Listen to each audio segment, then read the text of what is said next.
ओम का शिव जी ने रथ बनाया, प्रणवाकार रथ। प्रणवाकार्यमाद्यन्तं पंचमंडलमंडितम् आरुरोह रथं भद्रमंबिकापतिरीश्वरः।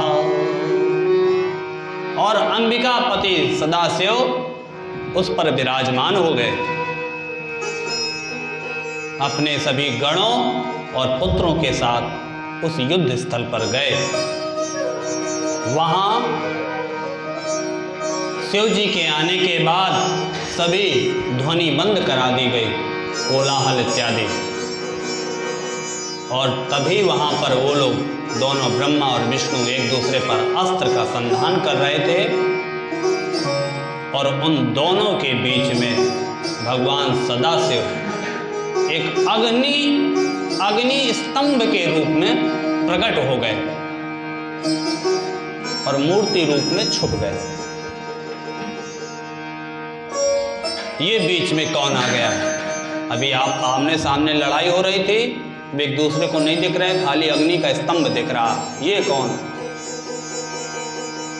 दोनों के मन में जिज्ञासा हुई, इसका पता लगाया जाए। दोनों में सहमति हुई, ठीक है, जो पहले पता लगा के आएगा वही श्रेष्ठ होगा हम दोनों में से। भगवान विष्णु ने सूकर का रूप धारण किया और पाताल की ओर, भूमि की ओर चले गए, और ब्रह्मा जी ने अपने हंस पर बैठकर आकाश की ओर उड़ने लगे। अंत देखने ब्रह्मा जी गए और आदि देखने भगवान विष्णु। खोजते खोजते खोजते खोजते कई वर्ष व्यतीत हो गए।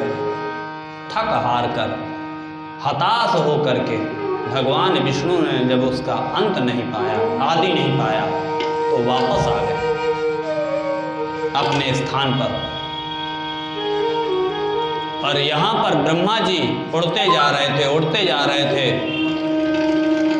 कोई अंत नहीं दिख रहा था। तभी ऊपर से एक केतकी का फूल गिरता हुआ चला आ रहा था, बड़ी सुगंधित खुशबू थी। दोनों में वार्तालाप हुआ, अरे पुष्प, आप ऊपर से आ रहे हो, मैं ऊपर इसको खोजने जा रहा हूँ, इस अग्नि स्तंभ को, इसका अंत कहाँ है, आप कुछ बता सकते हैं? बोले, लीजिए प्रभु, हम क्या बताएं, हमें खुद पता नहीं मैं कितने वर्षों से गिर रहा हूँ। सदाशिव के कर्ण फूल पर मैं लगा था, उनके हंसने के कारण मैं वहां से टपका, और मैं कब से गिरता चला जा रहा हूँ, मुझे खुद पता नहीं कि वो अभी उससे कितने ऊपर है और कितना नीचे। अच्छा, तब तो अब ऊपर जाने की आकांक्षा ही छोड़ दी। तब क्या होगा, बड़ी बेइज्जती हो जाएगी। शायद भगवान विष्णु वहाँ खोज लिए होंगे। तो ऐसा करो, तुम मेरा एक काम करो। क्या करना है ब्रह्मा जी? मेरा गवाह बन जाओ, झूठी गवाही दे दो। कैसी गवाही झूठी? आप चल करके बोल दो कि हाँ, ब्रह्मा जी ने वहाँ इसका लास्ट अंत देख लिया है। अरे महाराज, बड़ा पाप लगेगा, मैं ऐसे कैसे कह दूं? झूठी गवाही देना बड़ा पाप का कार्य है। कुछ नहीं कहना, हम खुद सब बोल लेंगे, बस आपको सहमति में सिर हिला देना है। ठीक है। और यहां से ब्रह्मा जी बड़े प्रसन्न चित्त से आए और आकर के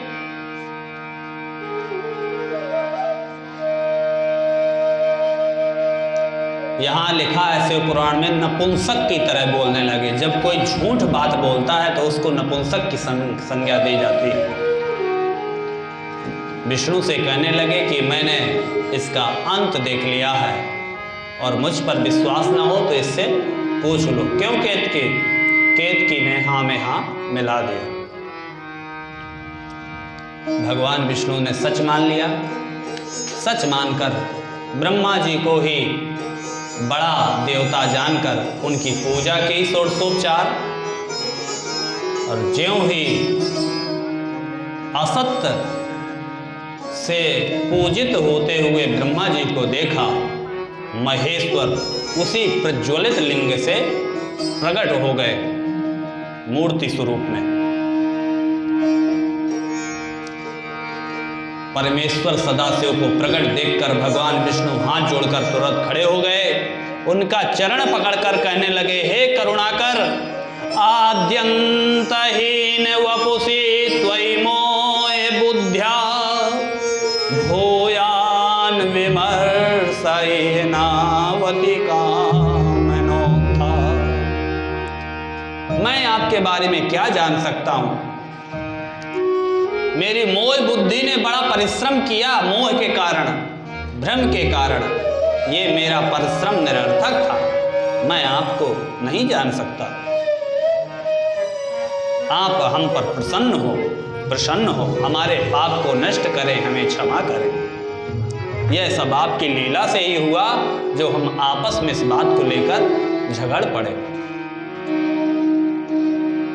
सदाशिव बोले, ईश्वर विष्णु, मैं तुम पर प्रसन्न हूं। वत्स प्रसन्नोऽस्मि हरे यतस्त्वं।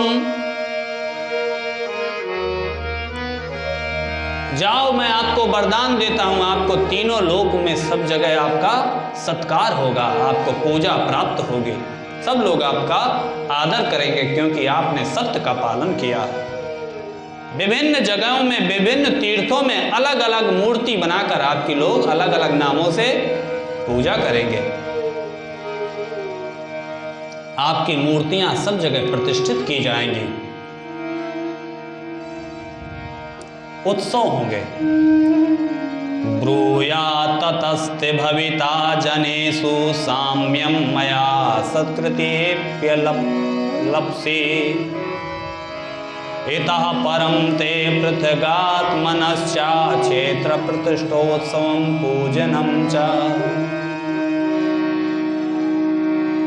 पर इस ब्रह्मा ने बड़ा ही असत्य भाषण किया, झूठ बोला, और मैं सत्य का ईश्वर, मेरे सामने असत्य का भाषण, इसको मैं सहन नहीं कर सकता। और उन्होंने तभी अपनी भ्रकुटी के मध्य से, ये आज्ञा चक्र दोनों भवों के बीच से, भैरव भगवान को प्रकट किया और आदेश दिया कि जाओ, इस असत्य भाषण करने वाले ब्रह्मा का सिर, इसको विनष्ट कर दो। बोलिए भैरव भगवान की।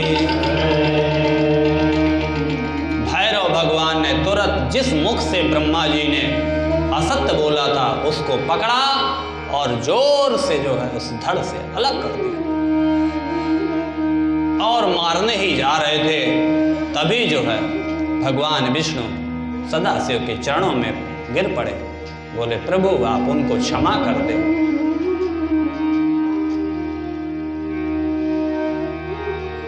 बड़ी प्रार्थना यहाँ भगवान विष्णु ने की शिव जी की। त्वया प्रयत्नेन पुरा हि दत्तम यदस्य पंचाननमीश चिन्नम तस्मात् क्षमस्वाद्यमनुग्रहार्यं कुरु प्रसादं विधेयमुष्मयी। आप हमारे भी और इनके भी दोनों अपराधों के दोनों को क्षमा कर दीजिए।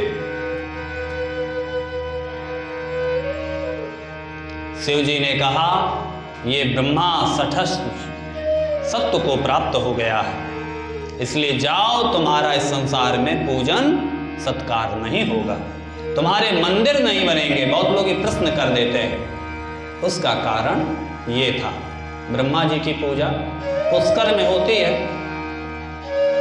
यत्र तत्र और भी कहीं सुनने को मिला है, एक दो ठो कई जगह पुष्कर प्रसिद्ध है। बाकी अन्य जगह जिस तरह भगवान विष्णु की पूजा होती है मूर्ति रूप में, जगह जगह, कहीं जगन्नाथ के रूप में, कहीं बद्रीनाथ के रूप में,